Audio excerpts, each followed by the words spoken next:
மகனே பொன்மகனே முத்தாயவனே இன்னும் சூரியனும் சந்திரனும் முன்னாயவனே காலம் காத்து வச்ச ரக்ஷகனே சிம்ஹாரகனே உங்கள் கண்ணனை நம்மளனே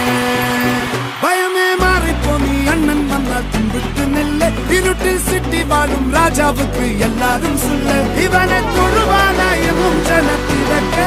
காலம் எடுத்து வச்சால் சொர்க்கம் போலும் மன்னர் இன்னும்